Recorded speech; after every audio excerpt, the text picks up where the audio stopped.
You're officially 29 days away from Bethesda's first original game in 25 years. First original franchise, I should say. Yeah, all those potential Fallouts and Elder Scrolls sequels, nope, put that on the back burner and let it cake up with a nice juicy film, because this is what Bethesda's been working on for around 7 years. Now, I've got several articles pulled up with some pretty highlights, which will be cited or sourced down there in the description below, as I do anytime I cover any news in the gaming community or industry. I've been reading a ton of words about this game, and I've watched that gameplay trailer 3 times now, that hour-long deep dive gameplay trailer. I feel like I've already experienced Starfield and I haven't even picked up a controller yet. But this is no doubt one of the most anticipated games of 2023, as it is a Bethesda title, and it does look incredibly promising from the cinematic trailers and gameplay trailer we've seen thus far. In this video, I'm going to cover everything we know about this title, everything from price, platform, and some of the gameplay mechanics, and by the end of the video, you're going to be probably super excited for Starfield if you're not already.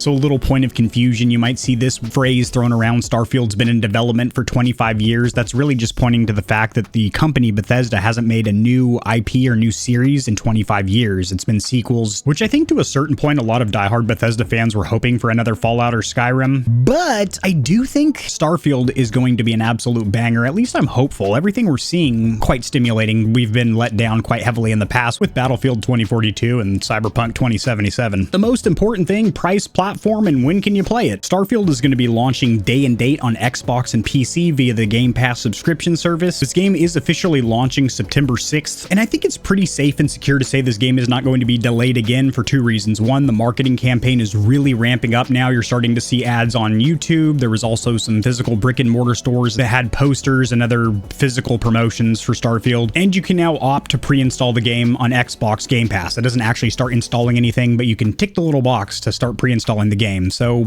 yeah, I think we're less than a month out from release, which is exciting because the original release date was November 11th of 2022, but in May, Bethesda and Xbox Studios announced that because this game was so ambitious that they were going to temporarily delay the game. Well, I guess all delays are temporary unless the game just gets canceled and never comes out, but they were going to delay the game to give us the most polished version. Gamers were expecting to see it in the first half of 23. However, an official statement came out saying that the release date was indeed going to be September 6th of 23. As for pricing, if you play the silly, you can spend $70 purchasing it on Steam, or if you're an Xbox user that doesn't have Game Pass, by far the best way to pick up this title is going to be with Game Pass, as it is launching day and date on the Xbox Series consoles as well as PC. Also, you can install the Game Pass launcher on things like the ROG Ally handheld PC, because most likely this title will have cross-save progression, which a lot of Xbox Game Pass titles have, so you can play on your PC or your console on the same save game file. Love that for you. If it doesn't have that feature, I'm going to be a little bit bent out of shape. And this is why I pull up multiple articles and do a little bit of extra research past just one article. It's stating $70 here, but that is for the standard missionary version. If you want to flip it around backside, you have a $300 Constellation edition, which of course is going to come with collectible goodies and get you 5 days early access. So instead of the 6th of September,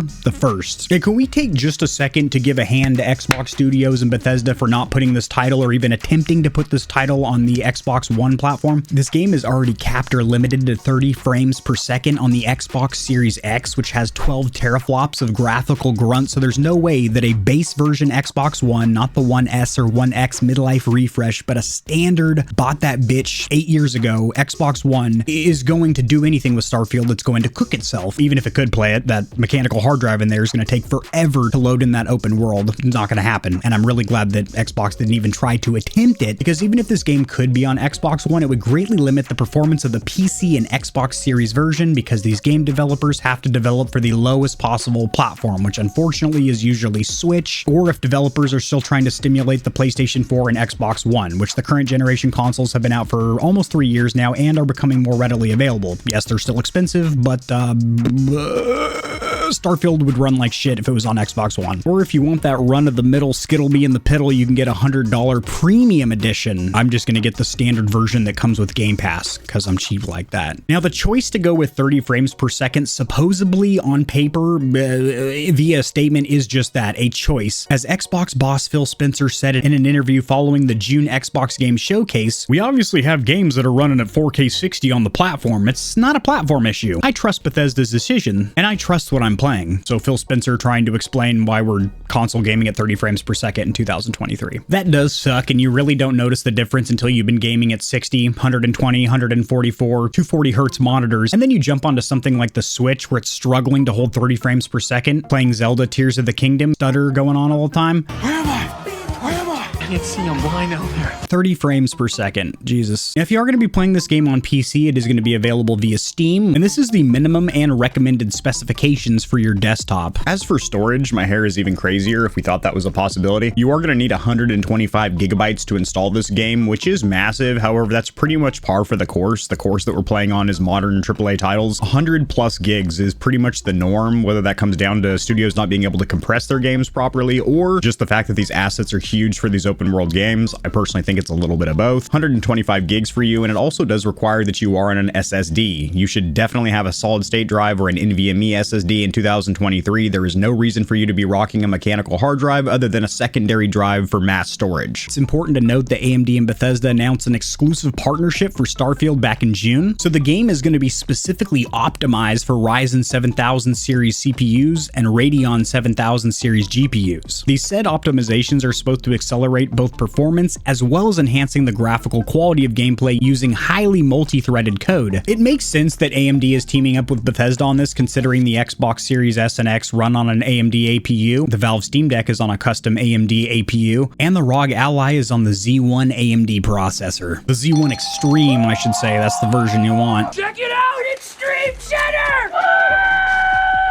So all of those devices are going to make perfect use of AMD's optimizations, which is pretty sweet. But if you're on the PC side of the house and you're rocking an NVIDIA GPU, as you should if you're on PC, fanboy over there, you're going to have absolutely no issues, as you should be able to run this with as low as a 1070 Ti, but an RTX 2080 should get the job done nicely for you. And this is an interesting treat for 2023. There will be an actual physical disk version. Now on that disk, is there only 1 gigabyte of data and then it's pulling everything else from the cloud? Maybe, but there's a physical disc that you can throw at your friend like a frisbee. And as for betas, there is no open or closed betas of this game. However, there is that 6-day early access if you do pop 300 bones for that Constellation pack. It should come with a spacesuit for that price. Now I'm going to start with the ships, the flying, the customization, the walking around, the building out a crew, the feeling like you're the El Capitan. So to me, this looked a lot like Mass Effect, but on steroids. There is a deep ship customization suite which lets you design a spaceship from scratch by taking individual components or modules, as they call them, from different ship manufacturers. So think about it, you get the thrusters from Benghazi, and then you get your hyperflux capacitor from Tamagotchi Moose Knuckle or whatever your favorite ship manufacturer is. That's pretty sick. You can mix and match parts, and the ships look completely different depending on what you do. They probably also fly different as well. Can you fly them? Yes, you can hop in the cockpit and grab that joystick, start flicking the sticks and making people puke. But if you don't want to drive your ship, you can build out a crew and kick back, basically making it your own mobile base of operations. Guns can also be fully customized, which is fantastic. As far as the gun customization, this looked absolutely sick as well, and you can tell that Bethesda spent a shitload of time with this mechanic. I wasn't really surprised here because the weapon customization in Fallout 4 is sick, super in-depth, and that game came out in 2015. 8 years of evolution at Bethesda. It looks like these modifications and parts will customize not only the looks, the cosmetics, but also the performance and how your gun handles. The character creator also looked incredibly in-depth with tons of modification and options. It's not quite as deep as Cyberpunk, where you can adjust dong size and select your circumcision level. Well, I guess there's no level. It's either you're circumcised or you're not. I'm a half circy myself, semi-circ. Not only cosmetically did the character creator look sick graphically, this game graphically should look amazing since it is locked at 30 frames per second. If we're sacrificing frames per second and buttery smooth gameplay, then yes,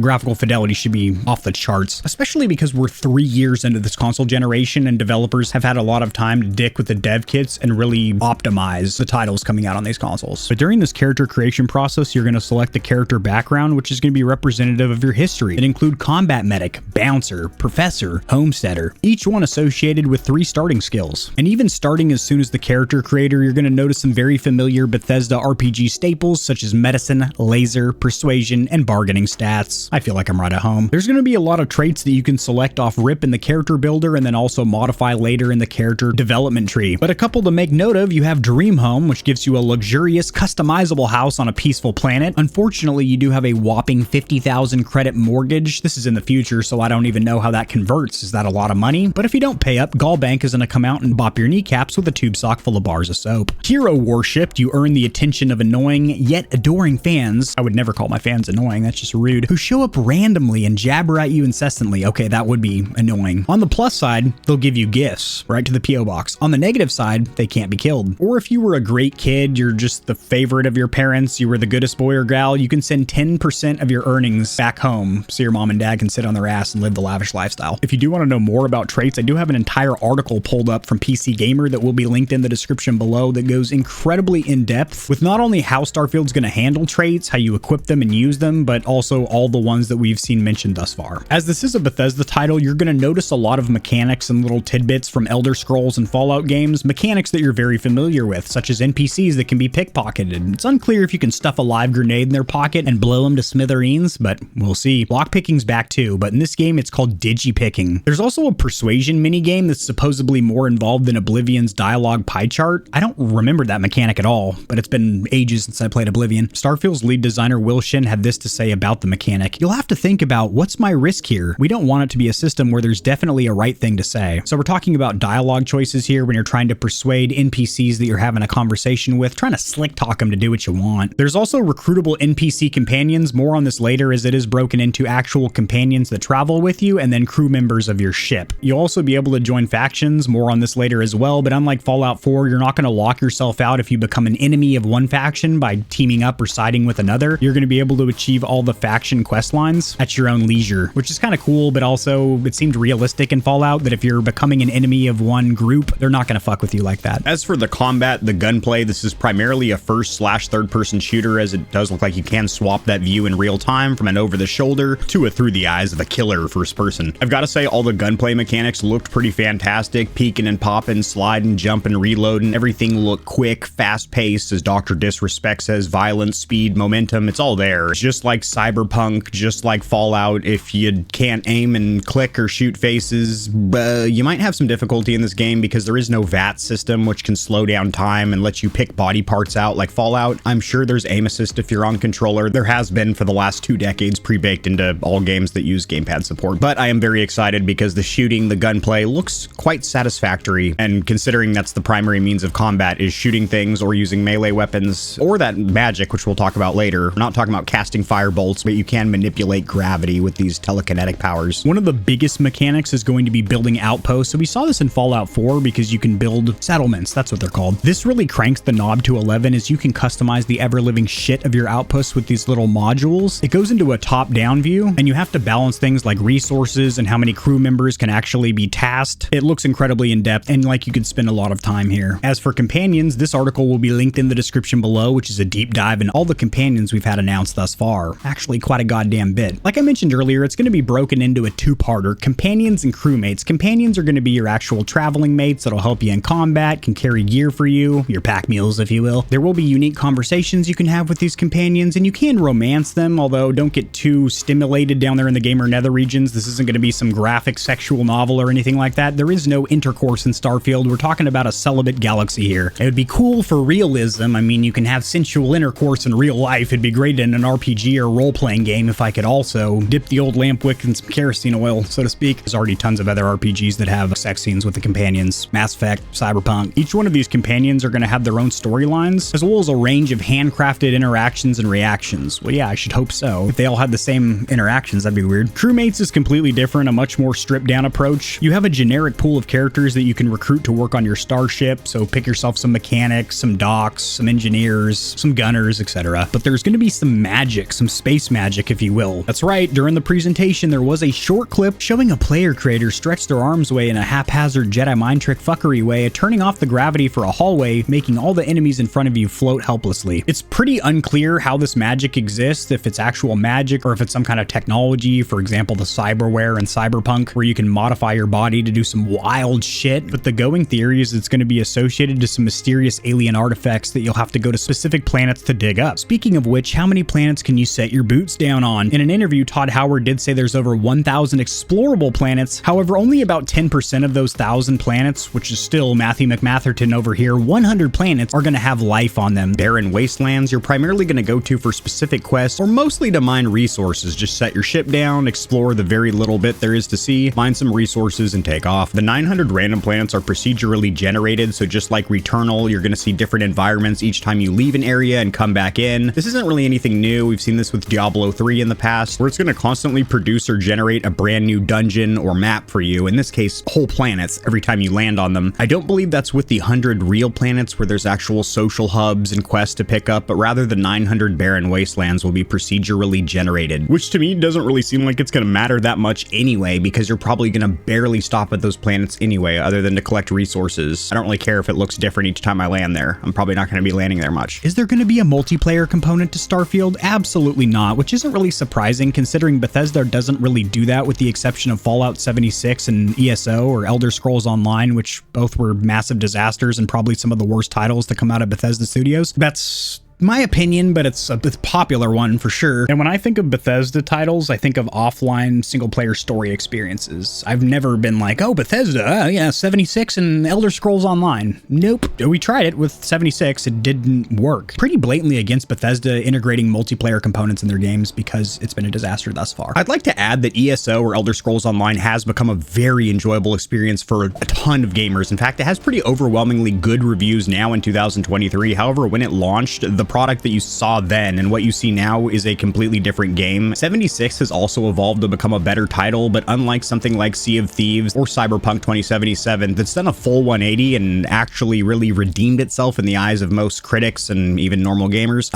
76 would still be ranked near the bottom of a tier list, for me at least, if I were comparing all Fallout games. After Starfield, because this doesn't have multiplayer, maybe their next title will have multiplayer and it won't suck rump. As for the story, it's anchored in a region of space known as the Settled System. A 50 light year radius, that's massive. 50 light years, Jesus Christ. Set your cruise control on your ship. This massive pool of human expansion around our own solar system. Now there's two major factions in which the story's divided, the UC or United Colonies and the Freestar Collective or FC. Fucking cool. That's what FC stands for. And these two factions are at a time of uneasy peace after a recent war, so tensions are thick. Shit could pop off at any moment. Other than the two major factions, players will run into a lot of dangers and confuckery in the galaxy, such as the ecliptic mercenaries ready to pop a cap in your ass, the peen pirates of the Crimson Fleet, and the violent spacers hopped up on moon dust. How about those fanatical religious zealots of House Varun? Fanatical religious zealots, we have those in real life too, and they're stinkwads.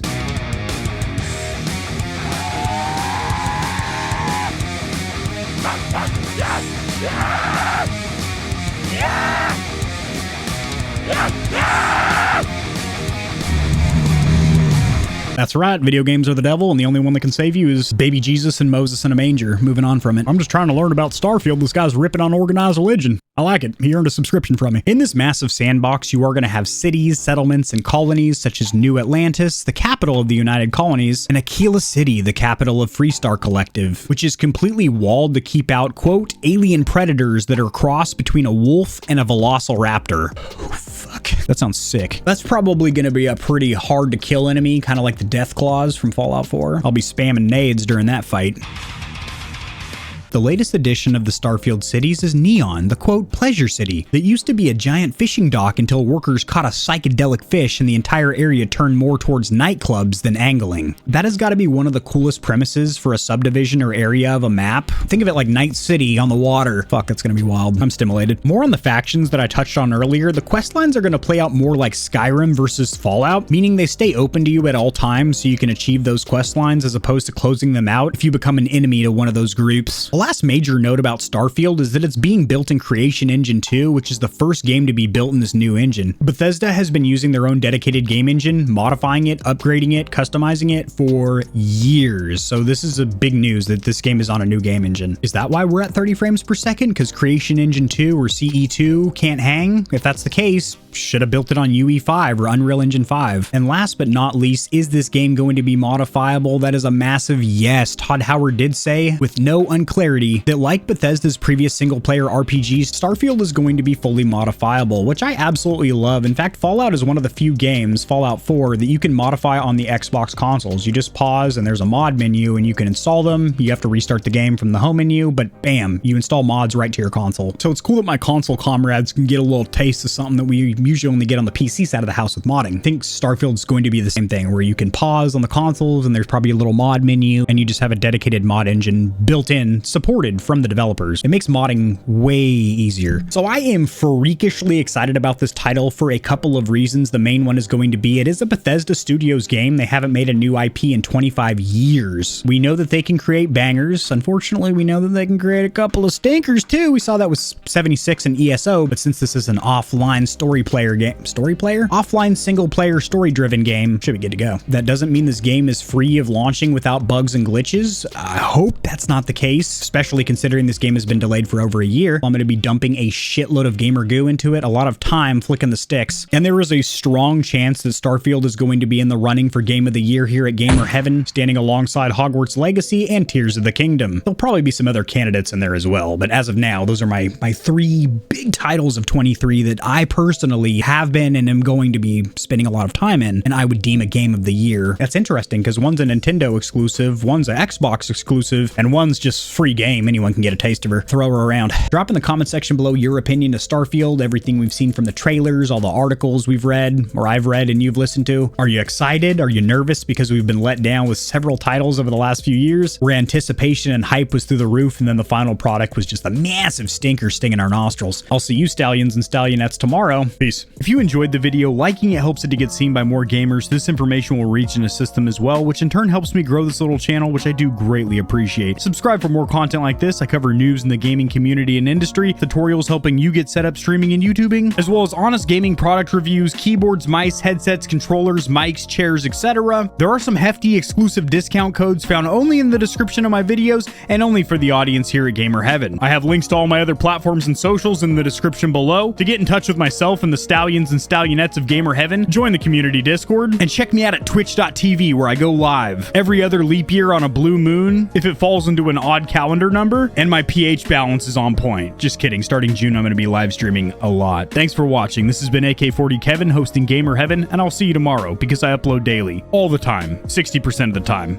sometimes, most of the time. Peace.